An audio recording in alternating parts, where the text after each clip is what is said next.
Ow.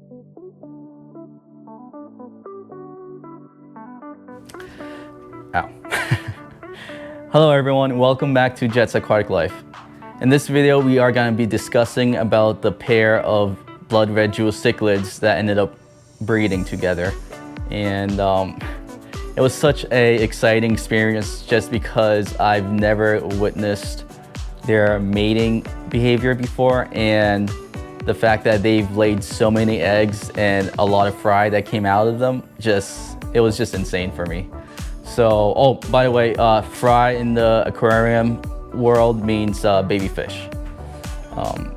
But yeah, no, I hope you guys enjoy this video. It's definitely a cool video just because you see the whole process of them breeding and then laying their eggs and then the eggs hatching, and it's just crazy. So enough talking, and let's get this started. In this clip, I was quiet the whole time just because I didn't want to interrupt them. I tried getting closer, but I ended up spooking them away for a bit. So this is as close as I could get. The dark red is the male, while the lighter one is the female. Now the female comes close to the decoration and carefully lays her egg on the decoration. The male follows behind and fertilizes her eggs. They swim around, moving back and forth until she can't lay no more.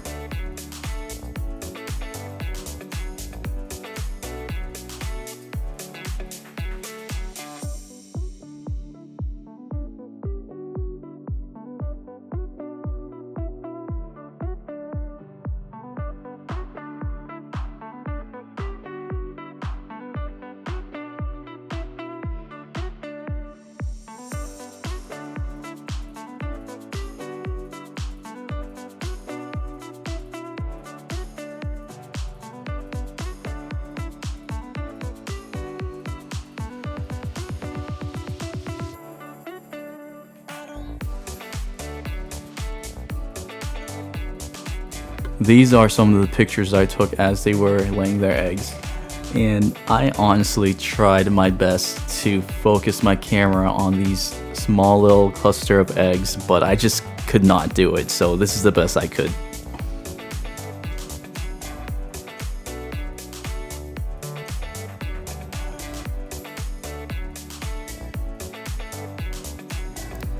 Just a little update.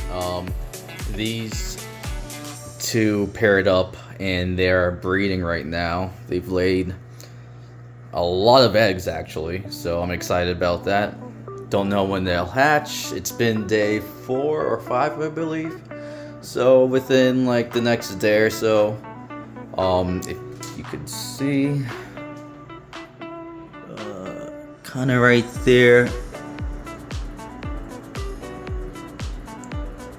the eggs are moving in there. They're originally on this, but after a water change, I guess the female didn't like that and just decided to move all of their eggs down into a cave that they created. So a lot of movement with the eggs. Again, maybe tomorrow or the next day they'll be fully hatched. Yeah. But yeah. So we have this. Then this is my big tank. So once those two over there paired up, they were attacking the female. At that point, I'm just trying to see if I could spot right there. That's the female right there. And the lighting doesn't do justice. She's a little bit more red than that. But the reason why I had to move her in here was because originally she was in here, and I bought one of the males hoping that they would pair up, but because of a small tank, they were kind of like stressing each other out and attacking, so I had to move the female over to this tank, and so far she's doing good, but I'm gonna end up moving this guy over to the big tank and see what happens. So I had to stop the video because I'm cracking myself up. I totally forgot that I had another male jewel cichlid in the 10-gallon by itself, and it's not right for me to not explain what happened to that guy. So as you know, the female jewel cichlid that's inside of the big tank, my 220-gallon, was being bullied by the pair of jewel cichlids. That's why I had to move her from the 20-gallon into the big 220-gallon by itself. And she's been doing great in there. So I had that male there because I was hoping to get that male paired up with her in the 220. And boy, was I wrong when I ended up making that move. For like at least an hour, I gave it an hour, but I was there watching. For an hour, this male was just not only bullying the female, but everyone else in the 220-gallon. And I was like, dude, why are you wrecking havoc in my big tank right now? And I have pearl gouramis in there that was like twice as big as the male, and he was still going after them, and he was like fin nipping the Congo tetras, and he ended up well, I can't say that, can I? He ended up unaliving some of the peppered cory cats that I had in there too, and I was like, as soon as I saw the massacre that was happening, I was like, no, I need to get rid of this guy. So I jumped. So I got in there with my net, and it took me 15 minutes to corner it and scoop him out. But he ended up going back to where I got him, and sadly, it didn't work out. But you know, it is what it is at that point, and I don't want to keep. I didn't want to keep him because I didn't have another tank for him, and also I just didn't want him to be by itself. So that's my story as to what happened with that male jewel cichlid. I don't have any videos, unfortunately. I was just panic mode that whole time, just hoping he would just calm down at least, but no, he was just a menace in that tank. But anyway, back to the video. Alright, so the next couple of clips are just the parents guarding their eggs. It's so interesting to see how they are so protected over them, and there's always one parent swimming above their eggs to make sure nothing bad happens to them.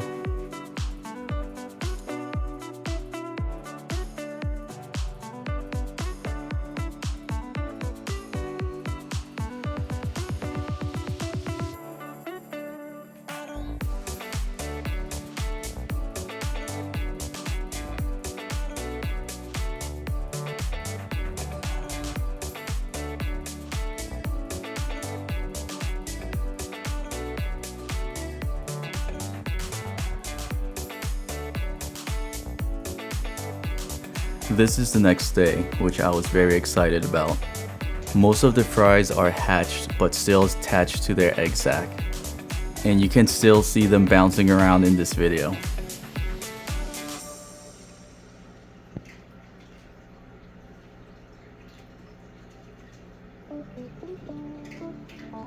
Oh, I scared the dad, but look at that.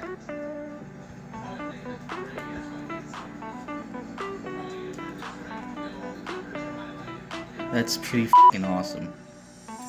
In this clip, it shows all of the fries swimming around in a bubble.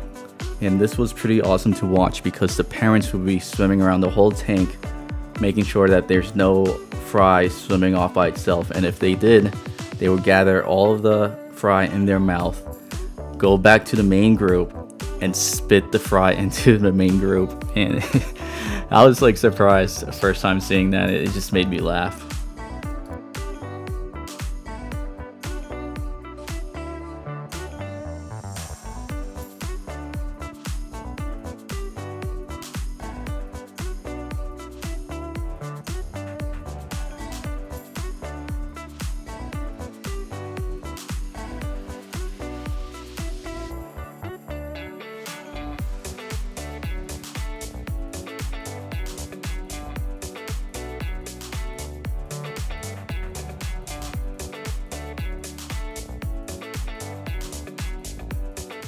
All right, everyone, that's the end of this video. I hope you guys enjoyed it as much as I did. In the next video, we are gonna be moving all of the fry out of the 20-gallon into their new tank. So if you guys want to see that process of me setting up a new tank for them and moving them from the 20-gallon to the 55-gallon that I have, please like and subscribe. And if you guys want to leave a comment, you're more than welcome to. Other than that, I'll see you guys next time.